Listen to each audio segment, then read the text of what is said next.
Hola, ¿cómo les va? Bueno, vamos a hablar un poco de cráneo. Vamos a ver las generalidades de cráneo. La palabra cráneo deriva del griego cráneos, con K, que significa casco o yelmo. Y es una caja ovoidea, ósea obviamente, de aproximadamente 1200 centímetros cúbicos, que se contacta en la parte anterior e inferior con el macizo facial. De esta manera, cráneo y cara forman la cabeza ósea. El cráneo está formado por 8 huesos, de los cuales 4 son impares y ocupan la línea media, y de adelante hacia atrás son frontal, etmoides, esfenoides y occipital. Y 4 son pares, dispuestos 2 y 2, 2 laterales y superiores, que son los huesos parietales, y 2 laterales e inferiores, que son los huesos temporales, derecho e izquierdo obviamente. Los huesos de la cara los vamos a ver cuando estudiemos macizo facial, así que ahora no les damos importancia. Una cosa que quiero recalcar es esta línea imaginaria que aparece acá, que corresponde al límite entre bóveda y base. Es una línea arbitraria que va a dividir al cráneo en una parte superior o bóveda y una parte inferior o base. Y los límites son: se inicia en la eminencia frontal media o glabela, toma el arco superciliar, rama ascendente y horizontal del malar, apófisis cigomática, cresta temporal, línea curva occipital superior y termina en la protuberancia occipital externa. Después da la otra vuelta por el otro lado. Acá tenemos los límites escritos. Vemos que de esa línea imaginaria para arriba estamos hablando de bóveda craneana y de esa línea para abajo hablamos de base de cráneo.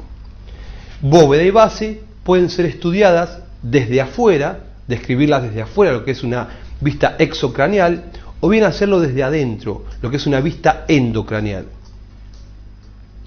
Respecto de la arquitectura de los huesos del cráneo, vamos a ver que están formados por 2 tablas separadas por un tejido esponjoso central, la tabla externa y la tabla interna, y en el medio el tejido esponjoso que recibe el nombre de diploe.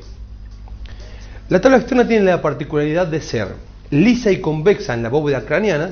Fíjense, esto es un cráneo visto de arriba, desde exocráneo, es lisa y convexa, mientras que en la base del cráneo es anfractuosa con irregularidades, saliencias, espículas, debido a todos los elementos que entran, salen y se insertan en la base del cráneo desde exocráneo.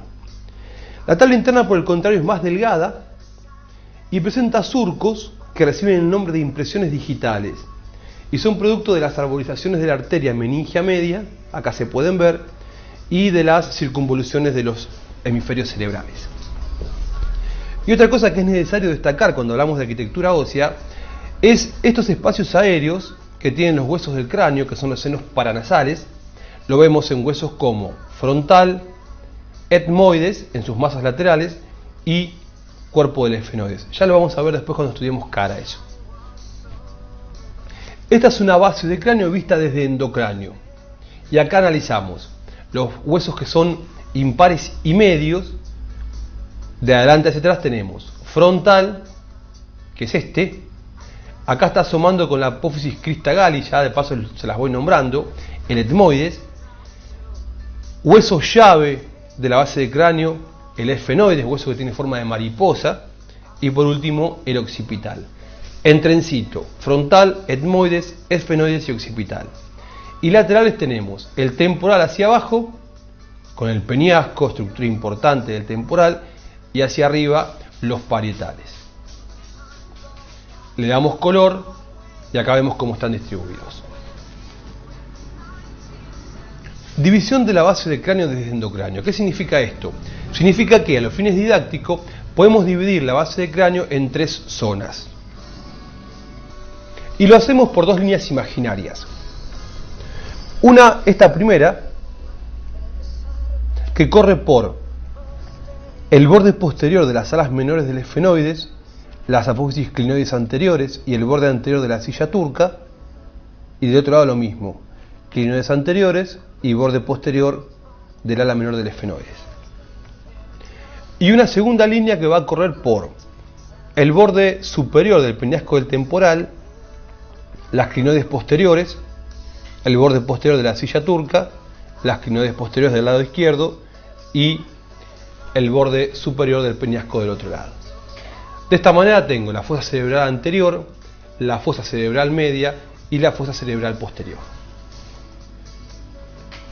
Esta es la base, la bóveda del cráneo vista desde afuera. Esto es anterior, esto es posterior. Este es el hueso frontal, los dos huesos parietales a los laterales y el occipital hacia atrás. Acá tenemos los parietales. Vamos a encontrar una sutura, que es la sutura frontoparietal, una sutura media y otra parieto occipital.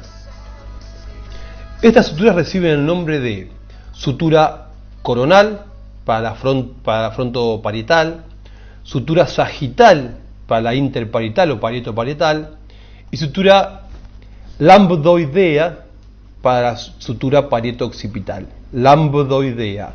L-A-M, lamb, doi, D-O-I, dea. Ya que no se las escribí, se las deletreo.